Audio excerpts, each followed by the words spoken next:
Welcome to Lyra Echo Stories, where every story echoes emotions, memories, and hidden truths.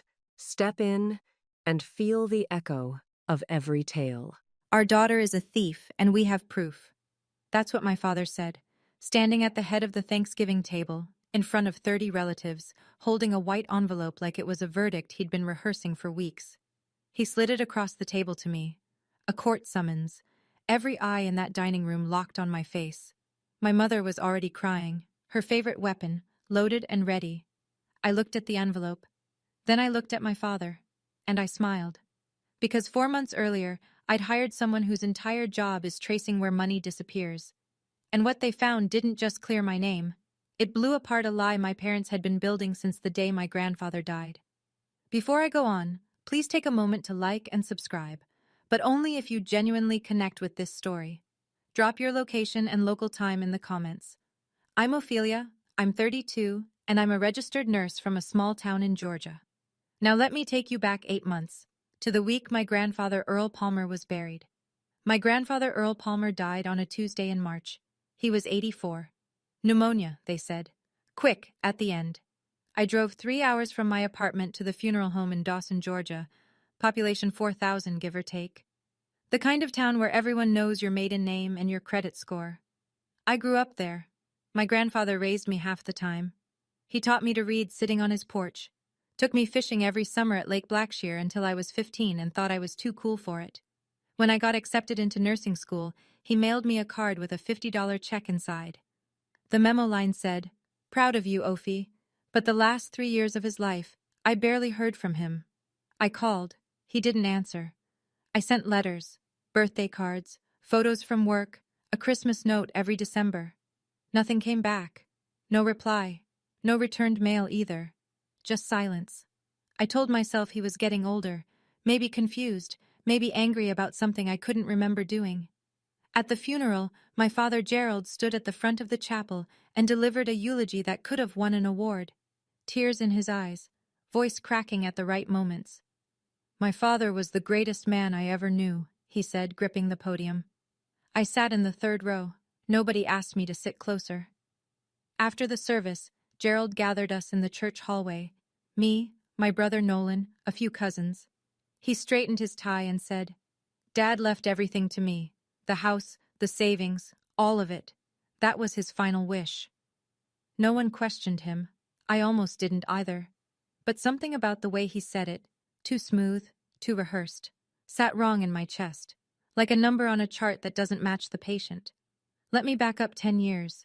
I was 22, fresh out of nursing school, working my first job at the county hospital. 12-hour shifts, student loans already breathing down my neck. I was sharing a 2-bedroom apartment with another nurse and eating frozen burritos 3 nights a week. My father called me on a Sunday evening, said he needed me to come to the house. When I got there, he was sitting at the kitchen table with a stack of papers. My mother Denise sat beside him, eyes already red. "We need your help, sweetheart," Gerald said. "Just your signature. The bank needs a co-signer for the mortgage. It's temporary. 6 months, maybe less. Then I refinance and your name comes off." Denise dabbed her eyes. "We could lose the house, Ophelia." So I signed. 6 months became a year became 5, 5 became 10. Every time I brought it up, the conversation went the same way. "Dad, when are you refinancing?" "My credit's not there yet. You want us on the street?" And my mother would cry. Every single time, like clockwork. Here's what that signature cost me.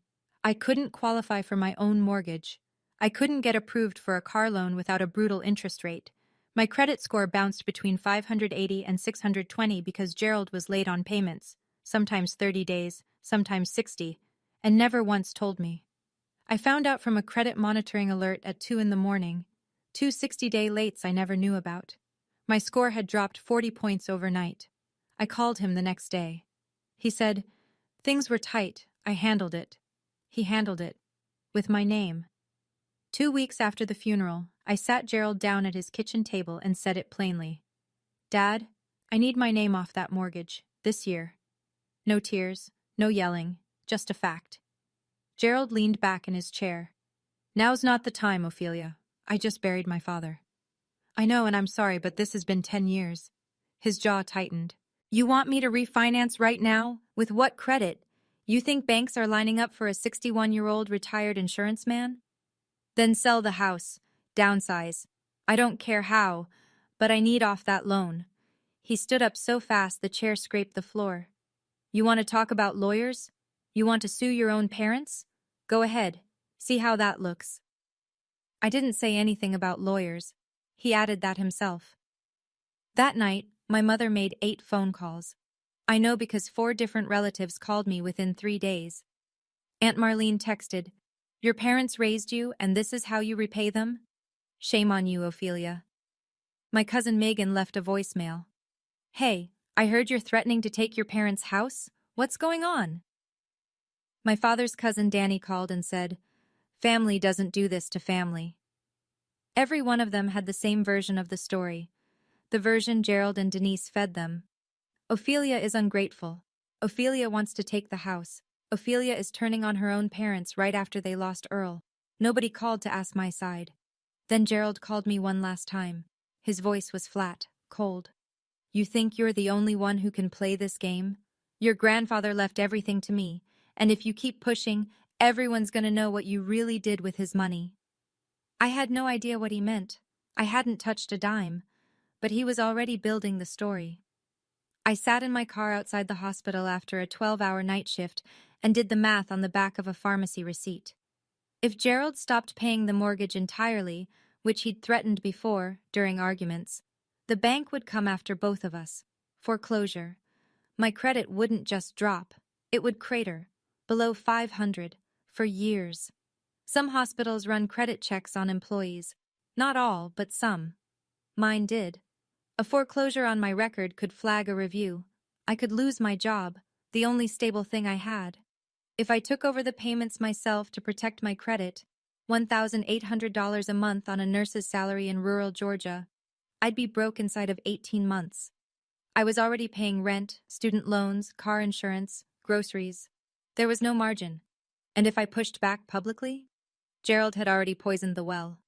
Every aunt, uncle, and cousin believed I was the ungrateful daughter trying to steal her parents' home. Fighting back meant fighting alone. Then I pulled up the mortgage account online. I still had login access from years ago when Gerald asked me to keep an eye on things. That's when I saw it. A new line, a home equity withdrawal. $40,000, taken out 3 months before Grandpa Earl died. Gerald hadn't just kept my name on the mortgage. He'd used my co-signature to borrow more money against the house, without telling me, without my consent. $40,000 I never saw, never approved, now tied to my name. I sat there for a long time. The parking lot was empty. The receipt was full of numbers that didn't add up. He didn't just trap me. He went back to the trap and made it deeper. The rumors didn't start with a bang. They started with whispers.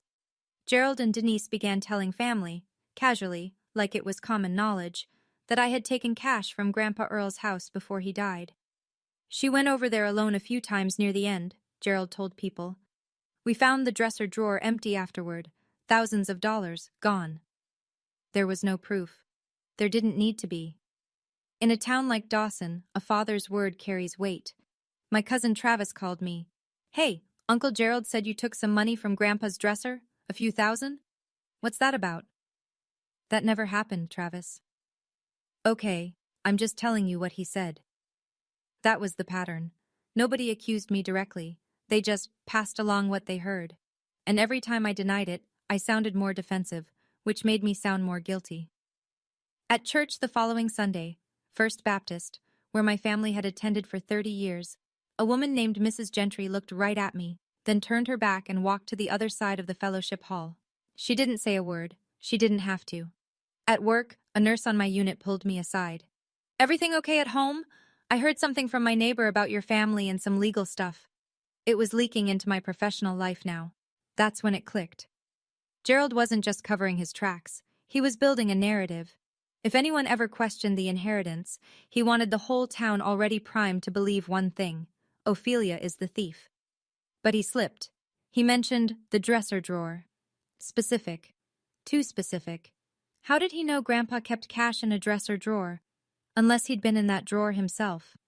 I drove 45 minutes to the county courthouse on my day off, parked in the back lot, walked in wearing scrubs I hadn't changed out of because I'd come straight from a shift. The clerk at the probate office was a woman named Diane with reading glasses on a beaded chain. I told her I needed a copy of the probate file for Earl James Palmer, deceased March of this year. Relation? She asked. Granddaughter. She didn't hesitate. Probate records are public. Anyone can request them. She printed the file and handed it to me in a manila folder. I sat on a bench in the courthouse hallway and opened it. The will was there, the one Gerald had filed, typed, notarized, dated 14 months before Grandpa died.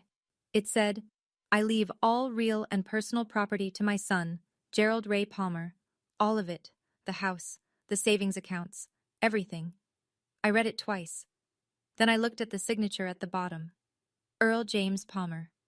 I'd seen my grandfather's handwriting hundreds of times, on birthday cards every year, on the memo line of every Christmas check, on a note he left in my lunchbox once when I was 9 that said, "You're smarter than you think, Ophi." His handwriting was shaky but specific. The E always leaned left, the P had a long tail. It was as familiar to me as my own. The signature on that will was close, but it wasn't his. The E was too upright, the P too short. The whole thing was too careful, like someone trying very hard to copy something they'd only seen a few times. I took a photo of the signature with my phone. My hands were steady. I wasn't sad anymore. I was certain. I opened my phone and typed into the search bar, "forensic accountant near me." The call came on a Wednesday night. I was eating leftover soup at my kitchen counter when Gerald's name lit up my screen. I almost didn't answer. "Thanksgiving at Marlene's," he said. No hello. "You're coming." "I'll think about it." "No, you will be there, and you'll apologize." I set my spoon down. "Apologize for what?" "For what you stole, in front of everyone." "I didn't steal anything, Dad." "Then you won't mind proving it." A pause. Then, "See you Thursday." He hung up before I could respond. I stood in my kitchen for a long time, holding the phone against my thigh. The soup got cold. I didn't touch it again. Gerald wasn't inviting me to dinner. He was building a courtroom. 20 minutes later, my mother texted. The message was long, 4 paragraphs of her usual language, words like healing and closure, and as a family.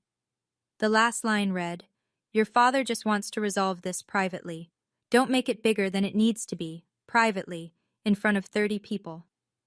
I learned later that Gerald had called 10 additional relatives, people who normally skipped Thanksgiving, second cousins, a great aunt from Macon, Denise's college roommate. He wanted the room full. He wanted witnesses, not witnesses to the truth, witnesses to the performance. I sat on my couch that night and stared at the ceiling. I had a choice. I could skip Thanksgiving, stay home, let Gerald tell whatever story he wanted to an audience that already believed him, or I could walk into that room and face whatever he'd prepared. I thought about my grandfather. About 3 years of silence that wasn't silence at all. It was sabotage. I texted Gerald back one word. Coming. Denise called Nolan the next day. I know because Nolan called me an hour later, sounding like a man standing on a bridge trying to figure out which side to jump to. "What's going on, Ophelia? Mom says you took money from Grandpa?" "Did you ever see me take anything, Nolan?" A beat. "No." "Did I ever mention Grandpa's money to you? Ever?" "No, but Mom's really upset." "Mom's upset because I asked Dad to refinance the mortgage. That's all this is." He went quiet. Nolan was 28, an electrician, lived 12 minutes from our parents. He'd watched me carry that mortgage for a decade without complaining. He knew what it cost me. He just never said anything about it, because in our family, you didn't question Gerald. You absorbed it and moved on. "They want me to stand with them at Thanksgiving," he said. "Mom said the family needs to be united." "United against who? Me?" He didn't answer that. "I'm not asking you to pick a side, Nolan. Just keep your eyes open." More silence. Then quietly, "I'll be there, but I'm not giving any speeches." I told him that was enough. We hung up, but something stuck with me. The pause before he said no, when I asked if he'd seen me take anything. It wasn't the pause of someone uncertain about the answer. It was the pause of someone who wanted to say something else entirely, something heavier, and swallowed it instead. I didn't push. I figured if Nolan had something to tell me, he'd find the moment. I just didn't know the moment was already 2 months old, sitting in his phone, recorded in a kitchen he was never supposed to be in. Linda Marsh had an office above a hardware store in Cordelli, 20 minutes south of Dawson, forensic accountant, 15 years of experience tracing money through estates, divorces, and small business fraud. I found her through a Google search at 2 in the morning and booked the appointment before I could talk myself out of it. She was calm, gray hair, reading glasses, a desk covered in folders. She didn't react when I told her the story. She just took notes. 4 months later, 2 weeks before Thanksgiving, I was back in her office. She placed a bound report on the desk between us. The signature on the file doesn't match, she said. I compared it to 17 other verified documents, tax returns, bank cards, a vehicle title from 2014. It's not his hand. You're sure? I'm sure. She flipped to the financial section. Earl's savings account held $280,000 at the time of his death. The house appraised at roughly $190,000. Total estate value, approximately $470,000. After probate closed, Gerald withdrew $350,000 across several transactions. Linda had mapped every dollar. $120,000 paid off Gerald's personal credit card debt. $85,000 went to an outstanding truck loan. $60,000 was transferred to an account under Denise's name. $45,000 paid a contractor for home renovations. $40,000 was pulled in cash, untraceable. I stared at the numbers. He forged the will, I said, and took $350,000. Linda nodded. Do you want me to compile this into a formal report? Because once I do, this becomes something you can't walk back. I didn't hesitate. Do it. She closed the folder. I'll have it ready in 10 days. 10 days. That would be 3 days before Thanksgiving. $350,000. That wasn't desperation. That was a plan. My grandfather used to mention his sister Ruth now and then, usually in passing. Ruth's got more sense than the rest of us combined, he'd say, shaking his head like it was both a compliment and a complaint. Ruth Palmer, 74, lived alone in a clapboard house in Americus, 40 minutes south. She hadn't come to a family dinner in 9 years, some falling out with Gerald that no one explained and everyone accepted. I found her number in Grandpa's old address book, which I'd kept in a shoebox after the funeral. I called on a Thursday evening, half expecting the line to be disconnected. She picked up on the second ring. Mrs. Palmer? This is Ophelia, Earl's granddaughter. Silence. Long enough that I thought I'd lost the connection. Then softly. Earl told me you'd call one day. The air left my lungs. What do you mean? Your grandpa gave me something 3 years ago, told me to keep it safe, said if anything went wrong after he passed, you'd come looking. She invited me to her house that Saturday. I drove down with my heart beating so hard I could feel it in my fingers. Ruth met me at the door. She didn't hug me. She just looked at me for a long moment, then handed me a yellowed envelope. Inside was a handwritten will. Earl's real handwriting. Shaky, leaning, unmistakable. Witnessed by 2 neighbors. Dated 5 years before his death. The contents were simple. Everything divided equally among 4 grandchildren. Ophelia, Nolan, Travis, and Megan. I looked up at Ruth. She sat down heavily. Gerald came to your grandpa's house every week those last 3 years. Told Earl you didn't want to see him anymore. Said you'd moved on. My grandfather didn't stop calling me. Gerald stopped him. 2 weeks before Thanksgiving. 10:14 p.m. Nolan's name on my screen. I need to tell you something, he said. His voice was low, rushed, like a man talking in a room he wasn't supposed to be in. Don't ask how I know. Okay. 2 months ago, I went to the house to grab my drill set from the garage. I came through the side door. Mom and Dad were in the kitchen. They didn't hear me come in. He paused. I could hear him breathing. Dad was saying, I'm going to tell you exactly what he said. She can't prove anything. The will is filed. It's done. I gripped the edge of my couch cushion. And then Mom said, but what if she gets a lawyer? And Dad said, Then we go louder. We make her the villain. Nobody's gonna believe her over us. Silence on both ends. Nolan, tell me you recorded that. I hit record the second I heard them arguing. I have the whole thing. He sent me the audio file while we were still on the phone. I played it. Gerald's voice filled my apartment. Muffled, tinny, but unmistakable. Denise's too. Every word exactly as Nolan described. Why didn't you tell me sooner? I asked.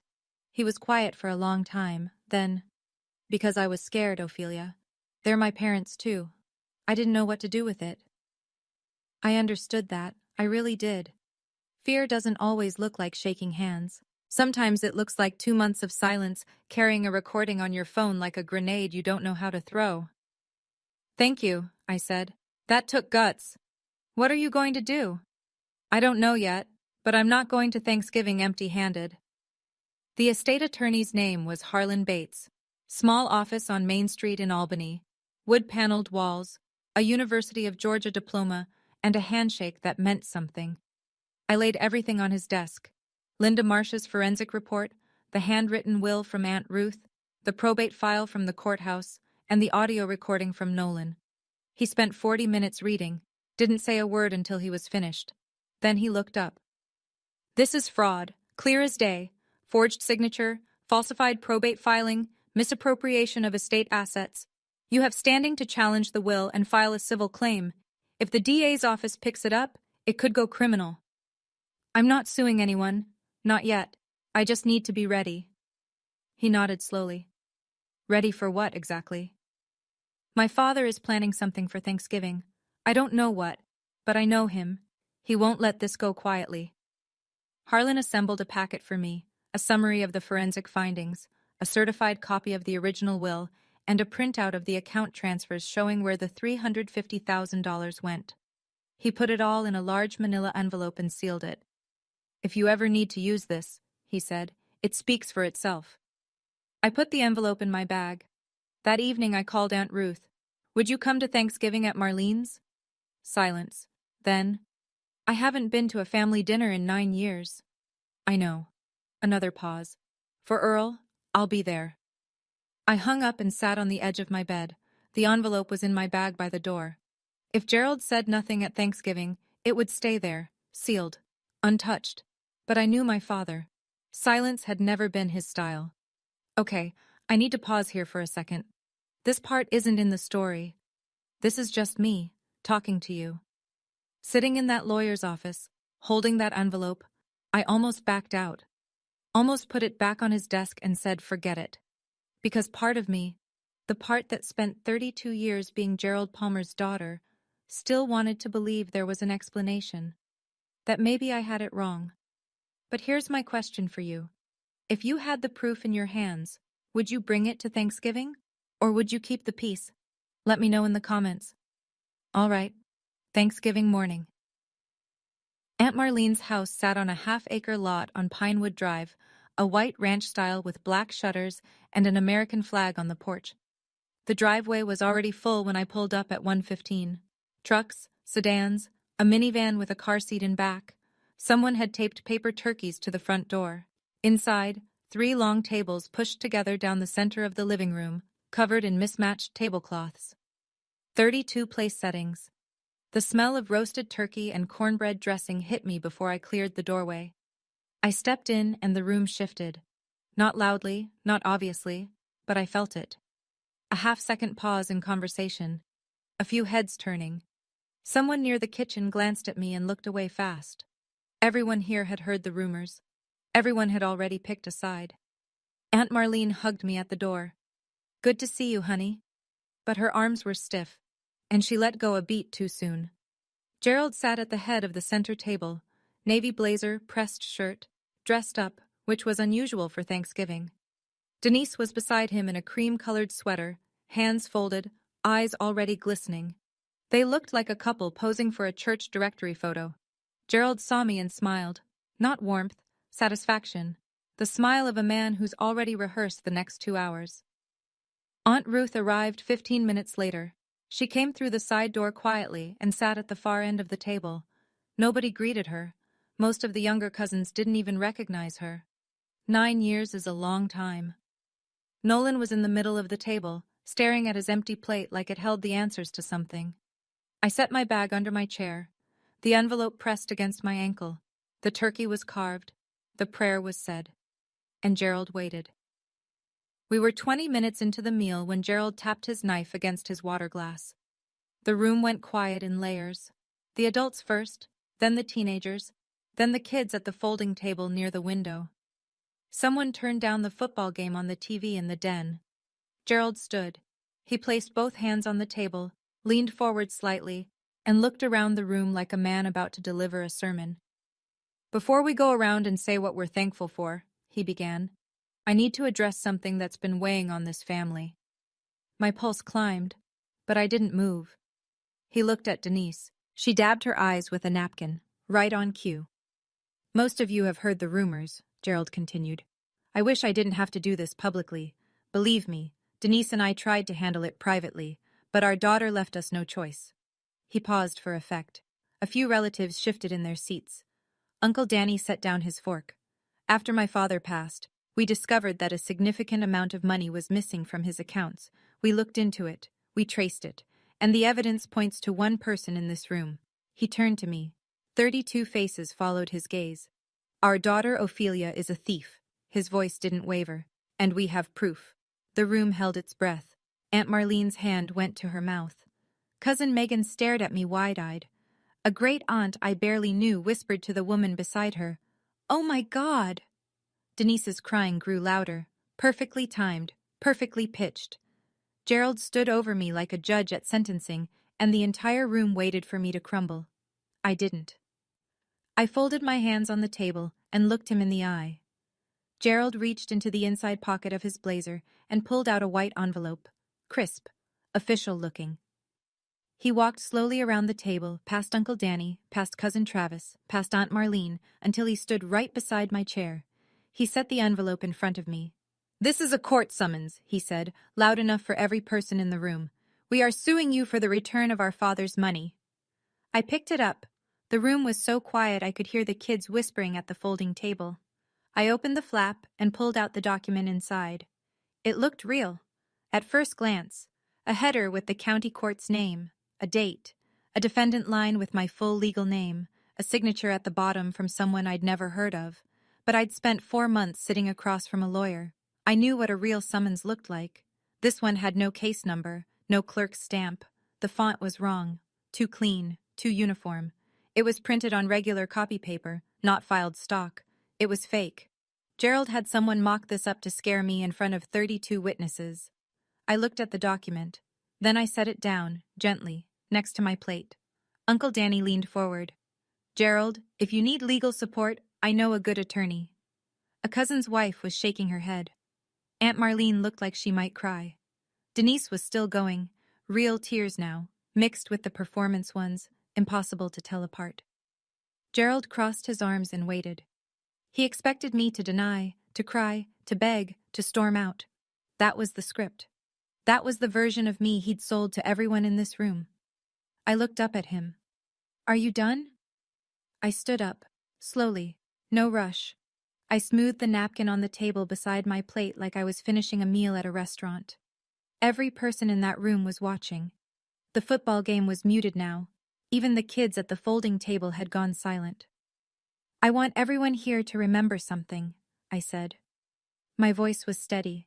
I wasn't performing. I was past that. "I didn't start this. Dad did." I turned to face Gerald directly. "So I'm going to ask you one question, Dad, in front of everyone, and I want a clear answer." Gerald's chin lifted, defiant, still in control, or so he believed. "Did Grandpa Earl write that will?" "Of course he did." "You're sure?" His eyes narrowed. "Are you calling me a liar? In front of my whole family?" I didn't answer that. I let the question hang in the air like smoke. Then I bent down and reached under my chair. My fingers found the bag. Inside it, the manila envelope, heavy, sealed, 4 months in the making. I placed it on the table, right next to his fake summons. The room didn't move. Gerald stared at the envelope. It was thick. It was real. And for the first time all night, Something shifted behind his eyes. A flicker, fast, like a candle caught in a draft. I looked at him. "Funny," I said. "So do I." Nobody spoke. Gerald's smile was gone. Not slowly, all at once, like someone had reached inside his face and pulled it off. I unsealed the envelope. Denise stopped crying, and 32 people leaned forward. I pulled the first page from the envelope and held it up. "This," I said, "is a side-by-side comparison of the signature on the will Dad filed in probate, and 17 verified signatures from Grandpa Earl. Tax returns, bank documents, a vehicle title, all confirmed authentic." I passed the page to Aunt Marlene, who was closest. She put on her reading glasses. The left column showed the signature from Gerald's will. The right showed Earl's real handwriting. 17 samples, all consistent. The slanting E, the long-tailed P, the way his hand shook more in recent years but kept the same rhythm.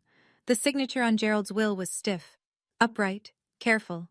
A copy made by someone trying too hard. Marlene's lips parted. She looked up at Gerald, then back at the page, then passed it to Uncle Danny without a word. "A forensic accountant examined these samples," I said. "Her professional conclusion is that the signature on the probate will is forged." "That's a lie!" Gerald's voice came out louder than he intended. A few people flinched. "You paid someone to make that up." I didn't argue. I didn't raise my voice. "I'm not asking anyone to believe me," I said. "I'm asking you to look." The page moved down the table, person by person. I watched their faces change.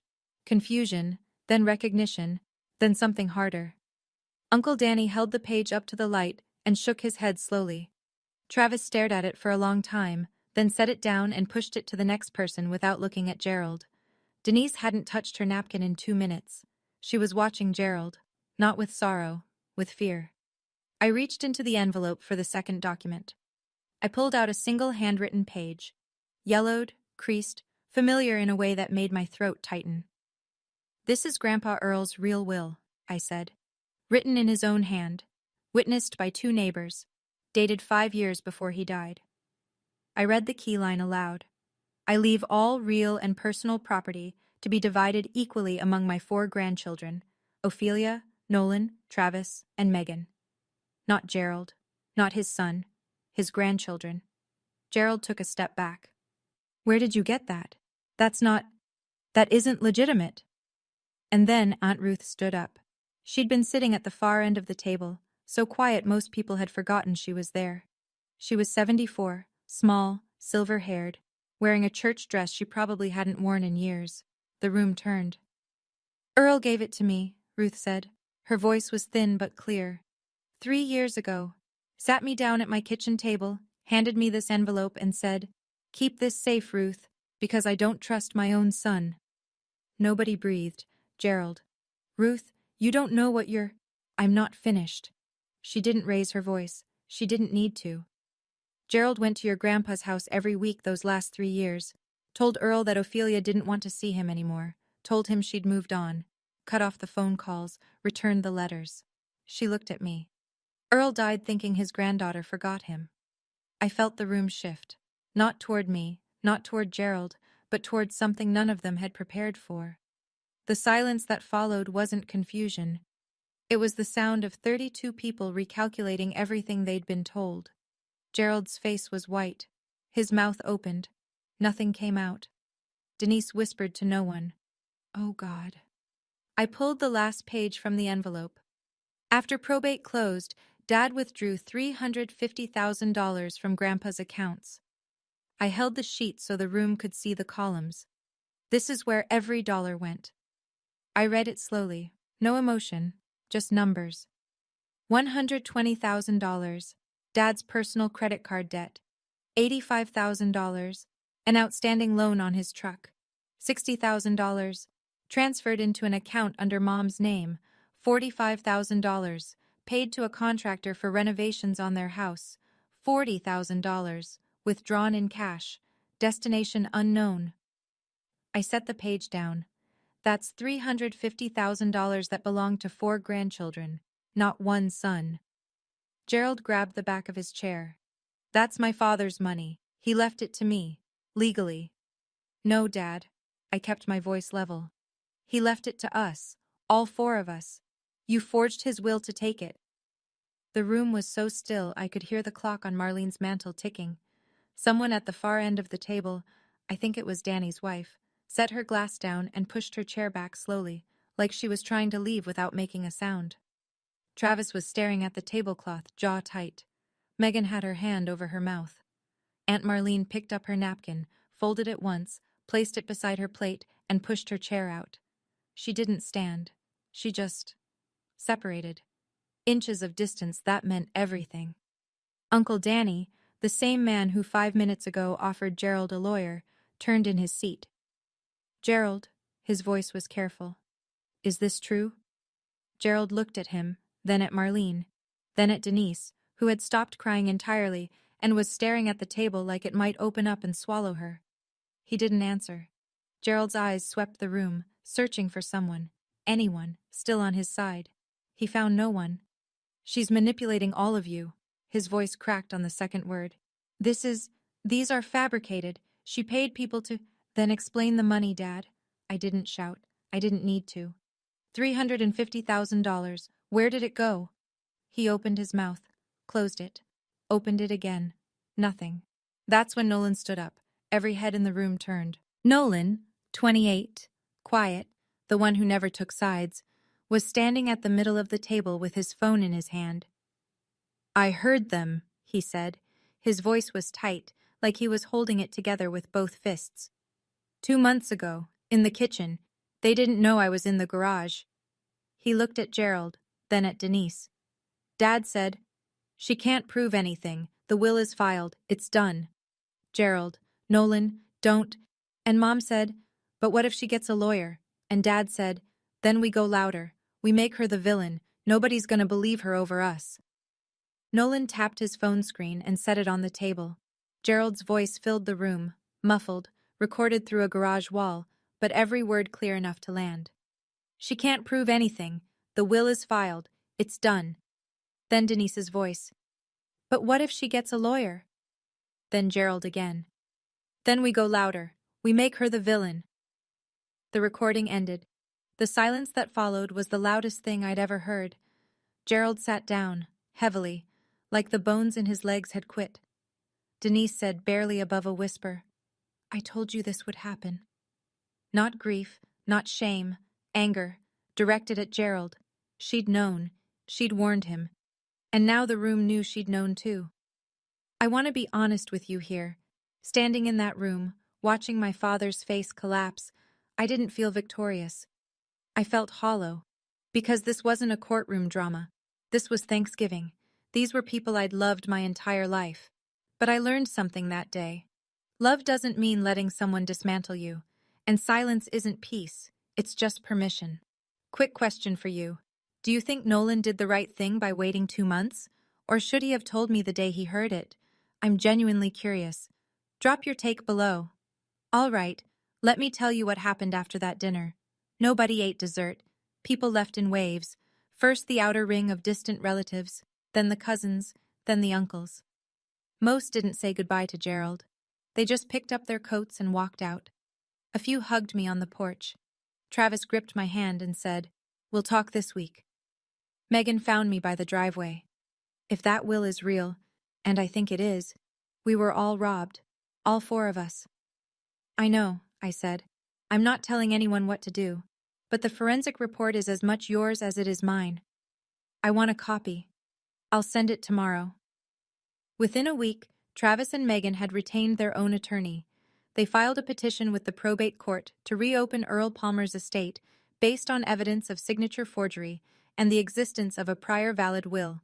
I wasn't the one who filed. The cousins made that decision themselves. I gave them the information. They acted on it. There's a difference, and it matters to me. The attorney also reviewed Gerald's fake summons, the one he'd slid across the table like it was a live grenade. No case number. No clerk's filing stamp. Not on record with any court in the state of Georgia.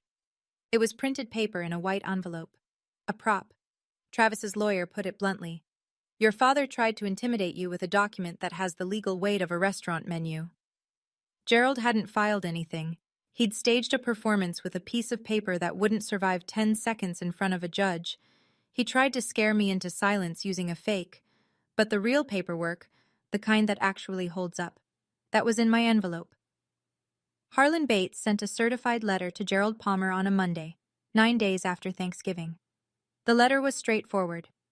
Ophelia Palmer demands that Gerald Palmer refinance the mortgage on the property at 412 Talmadge Road and remove her name as co-signer within 60 calendar days. Failure to comply would result in a civil lawsuit for damages related to unauthorized use of her co-signature, including the $40,000 home equity withdrawal she never consented to. Gerald, now facing a probate challenge from 3 grandchildren, potential criminal exposure, and the complete evaporation of his reputation in a town where everyone now knew what he'd done, did not fight it. He refinanced in 5 weeks. I got the notification from the bank on a Wednesday afternoon. I was sitting in the hospital break room eating a granola bar between patients when my phone buzzed. The email was short. My name had been removed from the mortgage, effective immediately. I sat there for a long time. A coworker asked me if I was okay. I said yes. Then I walked out to my car in the parking lot, sat in the driver's seat with the engine off, and cried. Not from joy, not exactly. From the release of something I'd been carrying so long I'd forgotten it was heavy. 10 years of someone else's debt attached to my name. 10 years of phone calls about refinancing that never happened. 10 years of watching my credit score drop because a man who called himself my father couldn't be bothered to pay on time. Gone. In 5 weeks. I pulled up my credit report on my phone. It had already started climbing. 640, then 680. The banker told me it would reach 710 within 6 months. Not perfect, but mine. Aunt Ruth called me a week before Christmas. Come by Saturday, I have something for you. I drove to Americus on a gray December morning. Ruth's house smelled like coffee and cedar. She was sitting at the kitchen table with a shoebox in front of her. These are yours, she said. Earl wanted you to have them. Inside the box were letters, 11 of them, written by my grandfather over the last 3 years of his life. He'd written them to me, one every few months, and mailed them to Ruth because he knew Gerald was intercepting everything that went to my address or phone. I opened the first one. The handwriting was shaky, the paper creased, dated 3 years before he died. Ophi, your daddy told me you don't want to see me anymore. I don't believe it. But if it's true, I want you to know I'm not angry. I just miss you. I opened the last one. Written 2 months before he passed. I'm leaving the house and the savings to you kids. All 4 of you. If your father does something different, find Ruth. She's got the real one. I love you, Ophi. I always did. I set the letter down on Ruth's kitchen table and pressed my palms flat against the wood. The grain was cold under my fingers. I focused on that. The cold, the texture. Because if I didn't anchor myself to something physical, I was going to dissolve. He never stopped writing to me. For 3 years, he wrote letters he knew I'd never receive, and sent copies to the one person he trusted to hold the truth. Ruth poured me a cup of coffee. Neither of us spoke for a while. He didn't leave me money. He left me proof that he never gave up. In a small town, you don't need a press conference. You just need one Thanksgiving dinner. By the first week of December, every family in our circle, and most of the congregation at First Baptist, knew what Gerald and Denise had done. Not because I told them. I didn't have to. 32 people sat in that room. At least half of them went home and told someone. Those people told someone else. That's how it works in Dawson. Gerald and Denise stopped getting invited to things. No Christmas party at the Gentrys. No New Year's potluck at the church hall. Aunt Marlene, Denise's own sister, called her 3 days after Thanksgiving and said, I don't know exactly what you two did, but don't call me for a while. I need time. Denise tried to post a family update on Facebook. Something about false accusations and a family misunderstanding blown out of proportion. Within an hour, Travis commented with a link to the public probate filing. Denise deleted the post by dinner time. At church, Gerald shook hands with the pastor after the service like he always did, but the people who used to linger and chat moved on quickly. No one was rude, no one confronted him. They just shortened things. Fewer words, less eye contact. the invisible arithmetic of a small town adjusting its ledger. Mrs. Gentry, the woman who'd turned her back on me months ago in the fellowship hall, found me in the grocery store parking lot one Saturday. She touched my arm and said, "I owe you an apology, honey. I believed the wrong person." I told her I understood, because I did. Nobody banished Gerald and Denise. Nobody had to. In a small town, silence is the loudest sentence. The probate court accepted the petition to reopen Earl Palmer's estate in January. It moved faster than I expected. The judge reviewed the forensic signature analysis, the original handwritten will with 2 living witnesses, and the financial records showing the $350,000 in disbursements. She appointed an independent handwriting expert to evaluate the signatures. The expert's conclusion matched Linda Marsh's. The signature on the filed will was not Earl Palmer's. With the probate case reopened, Gerald now faced 2 tracks of consequences. The first was civil. The court would order the redistribution of estate assets according to the original will. 4 grandchildren, equal shares. The second was criminal. Forging a will in Georgia is a felony, estate fraud. The district attorney's office opened a preliminary review. No charges yet. These things take time. But the file was open and the evidence was clear. Gerald's lawyer advised him to negotiate. Gerald didn't have much leverage left. The house on Earl's property, the one he'd been so desperate to keep, had to be listed for sale. The proceeds, combined with whatever remained in the accounts, would be redistributed. After legal fees, each grandchild received approximately $82,000. Not a life-changing fortune. But not nothing either. Travis used his share to pay off his truck. Megan put hers toward her daughter's college fund. Nolan hadn't decided yet. I kept mine in a savings account and didn't touch it for 2 months. I wanted to make sure it felt clean before I spent $1, that it wasn't anger money or revenge money, just what Grandpa Earl intended, a share of what he'd built, passed down to the people he loved. Gerald spent $350,000 trying to live a life he couldn't afford. It cost him everything he had left. Nolan called me the week after Thanksgiving. It was the first time in years he'd called without it being about our parents. "I'm sorry I didn't tell you sooner," he said. "You told me when it mattered. That's enough." We started meeting every Sunday morning at a diner on Route 19, a little place called Millie's with cracked vinyl booths and bottomless coffee. We'd sit for an hour, sometimes 2. We talked about work, about the weather, about nothing. And slowly, very slowly, we talked about everything else. Nolan told me that Gerald had tried to get him to co-sign on a personal loan 2 years ago. He'd refused. Gerald stopped speaking to him for 4 months afterward. Just froze him out. No calls, no visits, no acknowledgement at family events. "I thought I'd done something wrong," Nolan said, stirring his coffee. "Took me a while to realize it was punishment." I told him about the letters, about Grandpa Earl writing to me for 3 years through Aunt Ruth, about how Gerald had told Earl I didn't want to see him anymore. Nolan stared at the table. "He played us against each other," he said, "our whole lives." "I know. He kept us separate so neither of us would compare notes. I know that too." We sat there for a long time, not talking, just sitting in the same booth, drinking the same coffee. It was the most comfortable silence I'd had with another person in years. We didn't lose our parents that Thanksgiving. We'd lost them long before. We just didn't have the language for it yet. What we found, sitting across from each other in a diner on Sunday mornings, was something we hadn't had since we were kids, each other. 2 months after Thanksgiving, my phone rang at 8 in the morning.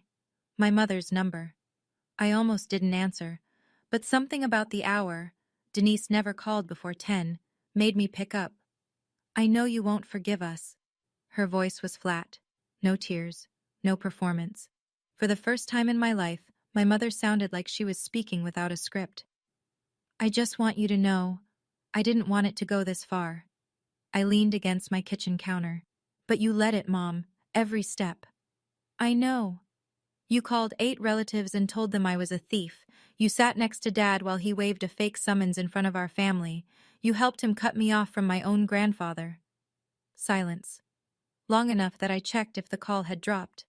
Then quietly, "I was afraid of losing the house. I know that's not enough. But that's what it was." I believed her. Not because it excused anything. It didn't. but because I'd seen that fear before. Denise Palmer had spent 35 years married to a man who made every crisis feel like the edge of a cliff. She was afraid. She was wrong. Both things were true. "I need space, Mom," I said. "A lot of it. Don't call me for a while." She said okay. She didn't argue. She didn't cry. Gerald never called. Not once. No text, no letter, no message through a relative. For the first time in 61 years, Gerald Palmer had nothing to say to anyone. I don't know if his silence was guilt or shame or just the absence of a plan. I spent a long time wondering. Then I stopped. I didn't slam the door. I just stopped holding it open. 4 months after Thanksgiving, I bought a house. Nothing fancy. A little 2-bedroom on Elm Street, a half-mile from the hospital. White siding, green door, a porch just wide enough for 2 chairs. 900 square feet. Built in 1978. I put down the money from Grandpa Earl's estate, $82,000, and qualified for the rest on my own credit. My score had climbed to 709 by then. The loan officer shook my hand and said, "Congratulations, Miss Palmer." No cosigner, no second name on the paperwork, just mine. The first night, I sat on the living room floor with a pizza box and a glass of sweet tea and looked at the bare walls. No furniture yet, no curtains, just clean carpet and the hum of a refrigerator I'd bought off Craigslist. I hung one thing that night. A framed photo of Grandpa Earl standing at Lake Blackshear with a fishing rod in one hand and a grin so wide you could count every one of his remaining teeth. I set it on a nail above the fireplace and stepped back. "Not bad, Grandpa," I said to the empty room. The next morning, I went to work at the hospital. Same shift, same scrubs, same parking lot where I'd once sat calculating how long until my father's debt crushed me. The math was different now. Rent was a mortgage, my mortgage, and the numbers worked. They finally worked. I visited Aunt Ruth every Saturday. She made coffee. I brought pound cake from the bakery on Main Street. We talked about Earl, the real Earl, not Gerald's version. She showed me photos I'd never seen. Earl at 20, in uniform. Earl at 50, building the house that Gerald would later steal. The house is small, 900 square feet, but every inch of it is mine. I'm not telling you this story because I think I'm brave. I'm telling it because for 10 years I thought endurance was the same thing as love. I thought saying yes to everything my parents asked, even when it hurt, even when it cost me, was what a good daughter does. I was wrong. A boundary isn't a wall, it's a door. You choose who gets to walk through it, and you choose when it closes. That's not cruelty. That's architecture. If you're in a situation like mine, if someone in your family is using love as currency, trading affection for compliance, making you feel guilty for protecting yourself, I need you to hear this. Saying no doesn't make you ungrateful. It doesn't make you cold or selfish or whatever word they reach for when they're losing their grip. It makes you someone who decided their own life matters. And if you have grandparents who are still here, call them. Not next week. Today. Don't let anyone else control that relationship. Don't let someone else decide what your grandparent knows about you or what you know about them. I lost 3 years with a man who loved me because my father decided I didn't deserve to know it. I can't get those years back. No amount of money fixes that. Do I still love my parents? Yes. I carry it the way you carry a scar. It's part of you, it shapes you, but you don't let it dictate where you walk. I just love myself more now. And that's not a sin. It's not betrayal. It's the bare minimum that took me 32 years to learn. I didn't win a war. I just stopped being a casualty. Here's where things stand today. The probate case is still working through the court. Gerald hasn't been charged criminally. The district attorney is reviewing the evidence, and these things move slowly in rural Georgia. I'm not pushing for it. If it happens, it happens. I've handed over what I have, and the system will do what the system does. Gerald and Denise still live in the house on Talmadge Road. They refinanced it clean. My name is gone. But the house feels smaller now, I imagine. Fewer people come by. Fewer calls to answer. The world they built with borrowed money and borrowed trust has contracted to the size of a kitchen table for 2. Nolan came over last weekend to help me paint the living room. He brought a pepperoni pizza and 2 cans of primer. We got more paint on ourselves than on the walls, but we got it done. We sat on the drop cloth afterward, eating cold pizza and not talking about our parents. We don't need to anymore. Aunt Ruth sent me something last week, a photograph I'd never seen. Earl holding me when I was 3 years old, at what looks like a 4th of July picnic. He's laughing. I'm holding a sparkler with both fists. On the back, in his handwriting, Ophi, Grandpa's proud of you. I taped it to the refrigerator, right next to my nursing license. My father tried to rewrite my grandfather's story. He forged a signature, stole a legacy, and silenced a dying man's wishes. He nearly rewrote mine too. But the truth, like a real signature, can't be forged. Not when the right people keep the original safe. That's my story. Thank you for staying all the way to the end. It means more than you know. If this hit close to home, if you've ever had to choose between keeping the peace and keeping your dignity, I'd love to hear from you. What would you have done at that Thanksgiving table? What would you have said? Drop it in the comments. And if you want another story like this one, there's one in the description that I think will stay with you just as long. Like, subscribe, and I'll see you in the next one. Thank you for being part of Lyra Echo Stories. If this story stayed with you, don't forget to like, subscribe, and share, because every echo never truly fades.